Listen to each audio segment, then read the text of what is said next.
Update. Am I the a-hole for winning a couple of million on the lottery and giving half to my ex before I met my current girlfriend?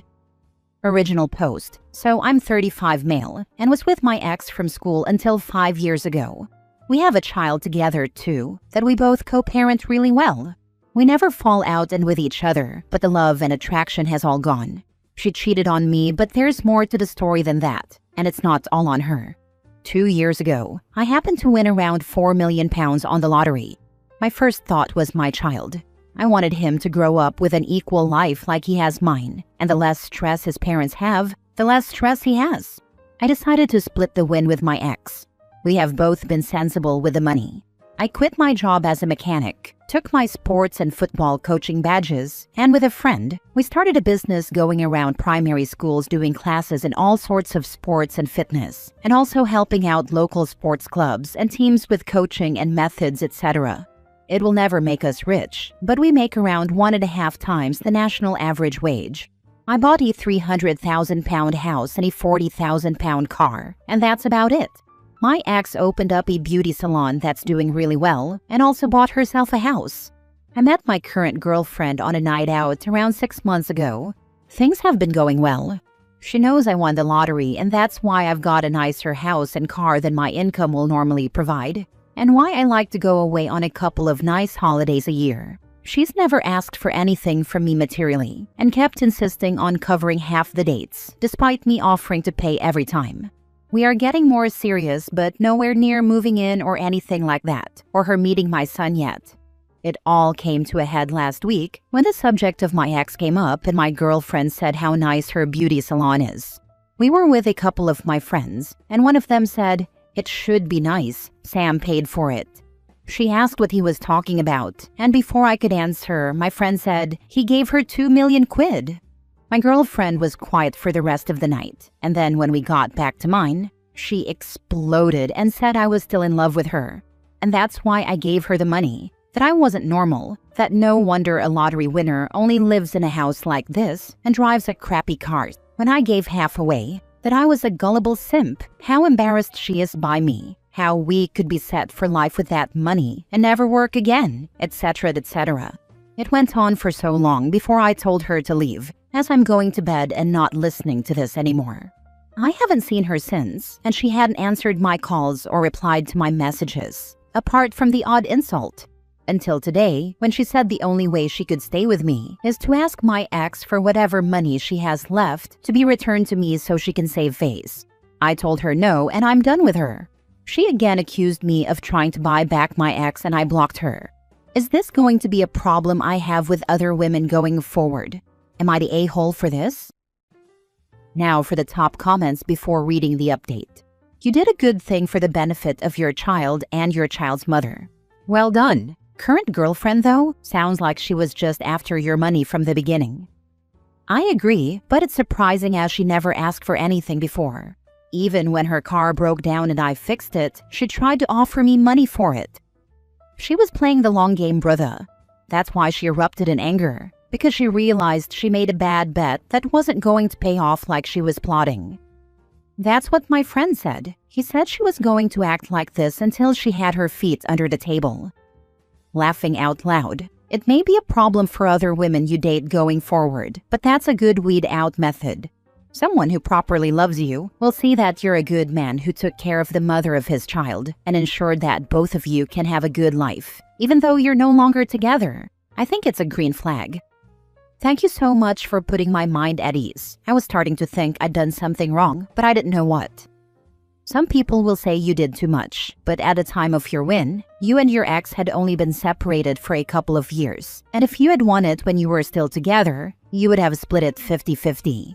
I imagine it makes a lot of things easier for you as a co-parent knowing that you split the win with her, since she can never really say that you owe her anything for your child, and your child is well provided for. It just felt right, because what's the point in my son having one rich parent and one struggling parent? Now for the update. Just a quick update as I got a lot of nice comments and messages on my original post. She unblocked me and asked for forgiveness, but I said no, it's gone too far. And for me, it's over. She didn't take it very well, and I got bombarded with abusive messages for a day or two, but they've stopped today, as have the phone calls from a withheld number. A few people asked on the last post why I gave my ex half, rather than put it in savings for our kid. Between us, we have nearly $1 million that we have put aside for him that cannot be touched and will earn interest over the years. As for the cheating, which a lot of people mentioned, we were each other's first for everything, and we talked about it and both admitted a few years we felt a touch of regret. We both agreed to threesomes, so over the course of the next year or so, we did it with a few men and a few women. Unfortunately, she ended up catching feelings for one of the men. Not the end of the world and no reason for us to fall out. I can honestly say that you appear to be a good person. Good on you for standing up for yourself and not take that sort of abuse. Thank you. I appreciate the kind words. You're a green flag, and in revealing so, you've weeded out a red flag. I'd almost suggest keeping your lotto win quiet for the next girlfriend, but in a way, now you know how to work out quickly if someone's with you for your money. I wish you success with finding love and your sports program. That really sounds cool. Thank you. I love the sports program. Yesterday, a mom came up to me and said how much her son is enjoying it, and he's having a birthday party next weekend, and when she asked who he wanted to invite, the first person he said was Coach Daniel. I'll be honest, it had me tearing up LOL. You're a real man. You know that, right? Like a real good one. Sacrificing half your wealth for the betterment of your child was a real power move in the realm of maturity, in my opinion. I think your kid is going to have a significantly more stable life because of your decision and receive the myriad of mental health benefits that accompany that. Be proud of yourself and screw the gold digger. Someone like that isn't worth a second thought to a man of your caliber. You're making me blush, lol. Thank you. Money is like a good litmus test for dating, to be honest. I had a guy whom I grew up with and knew came from a wealthy family test me on a first date regarding money. I passed but felt too uncomfortable to continue seeing him. He said it worked really well in the past, and I'm sure he needed to do tests like that, but the fact that we'd known each other more than a decade and he tested me was super uncomfortable. But he met someone who passed, and they're doing great from what I understand, so great for them. Have friends that come from money, and their dating game is so annoyingly complicated. They have to sniff out the gold diggers, but also the people who would bring about negative attention to their family's businesses, the people who wouldn't be able to adjust to their lifestyle, etc. It's no wonder many of them just prefer to move to Europe or North America, reinvent themselves as a trust fund babies, and just shack up with someone who has no clue about their generational wealth. Next story. Am I the a-hole for skipping a family party because I didn't want to see my half-sister or her dad who hate me for being an affair baby? I, 17 female, have a half-sister, 19 female. I always knew she had a dad and I didn't, but when we were 5 and 7, she started telling me she wished I had never been born and she hated me. And her dad hated me because I was an affair baby. Our mom thought we were close, and she hoped being close in age meant that stuff would never be an issue. But my half-sister heard about it from her dad when it was his parenting time. He told her to make sure I never used anything he bought for her. She told me about that. She said anything that her dad bought her was for her, and her dad would puke if I used them. Whenever mom or someone else in our family called us sisters, she'd get mad at me and say I wasn't her sister, and she'd yell at me when no adults were around. I ended up telling our mom what was happening when I was 7. And even then, I felt conflicted because I hoped she'd like me and knew she'd hate me more for telling. Mom tried to do stuff we'd both like, and she would praise whenever we could sit and get along, even though my half-sister was just waiting until mom wasn't around to be mean. When she got a little older, she started doing a bunch more activities, and there were more chances for me to see her dad when mom would take me along to support my half-sister. He was rude or gross to me. There was a time he told me not to look at him because I wasn't his kid, and he called my mom a whore and said that's what I was destined to be too. There were so many incidents with him, and my mom knew about those, and she'd get to fights with him. That made my half-sister angry, and it kind of built until she was 13, and told mom that she didn't care that her dad was awful to me, and I was a gross affair baby, and neither of them should need to be around me. My half-sister chose to live with her dad when she turned 16, and she didn't come to mom's at all. My mom tried to fight for custody and intensive therapy, but lost because of how old my sister was. I saw my half-sister at school, and she took every chance to be mean and nasty to me. Our extended family knew about everything, but because mom cheated, they had kept in touch with my half-sister's dad and always included him in stuff, but he'd decline. Now he's accepting stuff, and I saw them twice in the last year. So when another family party came up yesterday, I chose not to go. My mom and family tried to make me go, but I said I didn't want to be around my half-sister or her dad. They told me it was the wrong decision and I shouldn't let them keep me from my family. But I don't want to be subjected to their hate for me anymore. I'll never have a sister. He'll never just ignore me, which would be way easier. Am I the a-hole? Now for the top comments.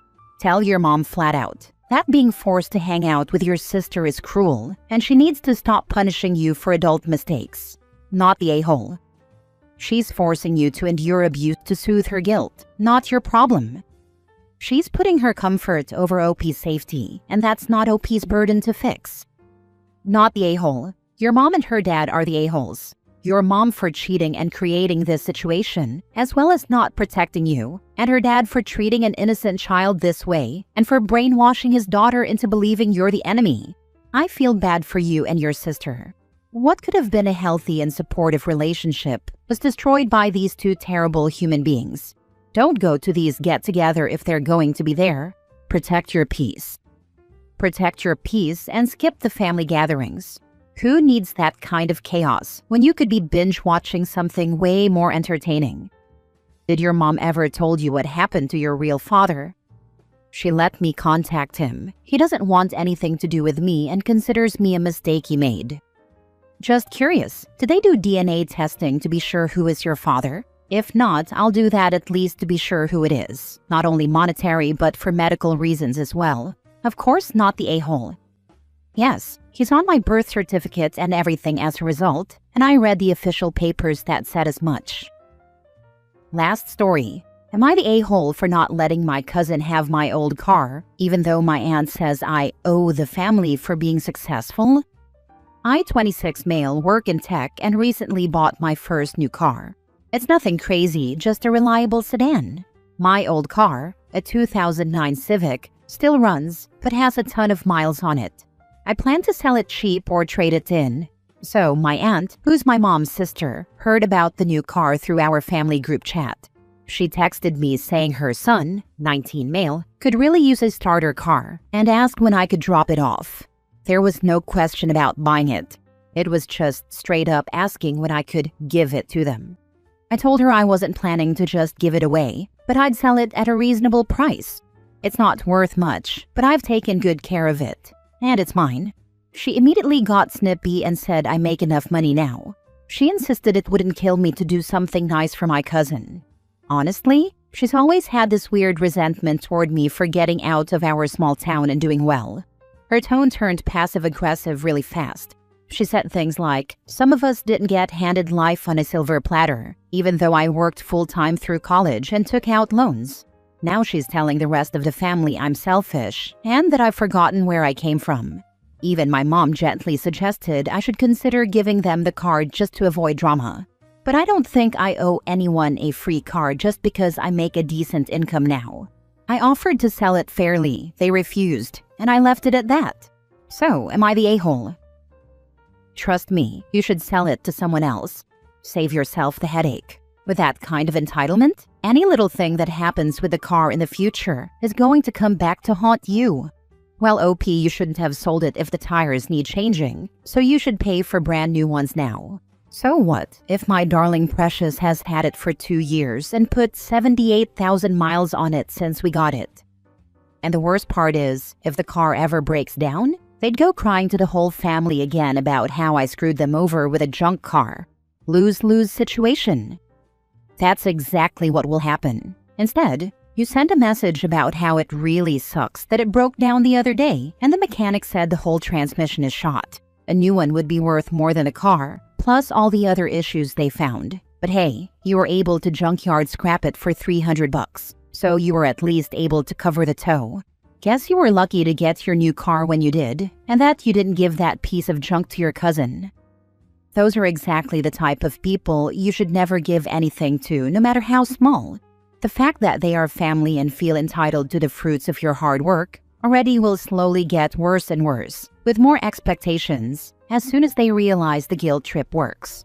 Wouldn't kill you to do something nice for a 19-year-old kid who hasn't done anything yet to deserve it? Just respond, "You're his mom." Wouldn't kill you to work a few more jobs like I did and buy it for him, and wouldn't have killed you to use birth control if you didn't want to pay yourself for whatever you wanted to give to your kid. And on a practical note, if they can't afford the price of a 2009 Civic, they definitely can't afford to do whatever repairs it will probably need in the next few years. And they'll lean on you for that, or blame you for giving them a crappy car. Your mom is way out of line.